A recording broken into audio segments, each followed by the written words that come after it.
तर एक आपल्याकडे आलेला आहे iPhone 11. तर बऱ्याच वेळेस काय होतं, तुम्ही आयफोन खोलल्यानंतर जे की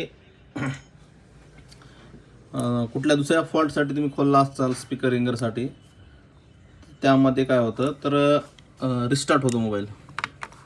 समजा तुम्ही पॅनल वगैरे चेंज केलं आहे किंवा बॅटरीसाठी खोललं आहे तुम्ही, तर त्यामध्ये तुमचा जे मोबाईल आहे 3 मिनिटाला रिस्टार्ट होतो. तर त्यामध्ये आयफोनमध्ये एक फाईल तयार होते आणि त्याला म्हणतात पॅनिक रिपोर्ट. तर ते बघण्यासाठी तुम्हाला सेटिंगमध्ये यायचं आहे, प्रायव्हसीमध्ये यायचं आहे. त्यानंतर यायचं तुम्हाला ॲनालिटिक्स. त्यामध्ये तुम्हाला एक डाटा तयार होतो. डाटा असा तयार होतो, त्या ठिकाणी पॅनिक फुल नावाने एक डाटा तयार होतो. तर बघू शकता इथं. तर कुठलाही आयफोन असेल तर त्यामध्ये बघू शकता पॅनिक फुल. तर पूर्ण डेट सहित तुमचं पॅनिक इथं तयार होतो. तर बघू शकता हा मोबाईल जितक्या वेळेस रिस्टार्ट झालेला आहे तितक्या वेळेस ना एक फाईल तयार केलेली आहे.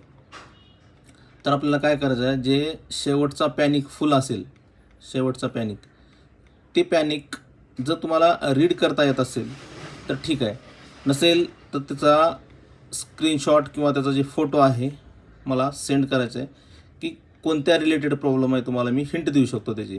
तर त्या रिलेटेड तुम्ही त्याला रिपेअर करू शकता. किंवा तुमचा मोबाईल रिस्टार्ट होत असेल आणि तुम्हाला रिपेअर करायचा असेल तर ते पॅनिकचा फोटो देखील काढून मला पाठवलं तर म्हणजे अंदाज येतो की काय काम करायचं त्यामध्ये. तर त्याच्यावर तुम्हाला खर्च पण समजेल. तर बघू शकता किती वेळेस हा मोबाईल रिस्टार्ट झालेला आहे. तर बघू शकता 2025 30/11/2025 हे याचा लास्ट पॅनिक रिपोर्ट आहे.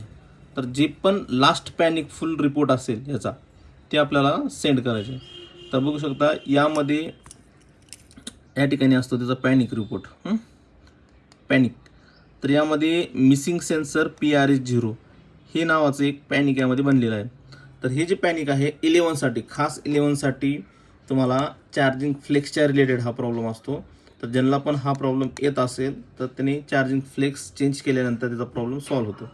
जर तुम्हाला तुमचा कुठला मोबाईल असेल दुसरा तर त्याची पॅनिक रिपोर्ट तुम्ही पाठवू शकता आणि कुठल्या रिलेटेड प्रॉब्लेम आहे मी तुम्हाला ते आन्सर देऊ शकतो.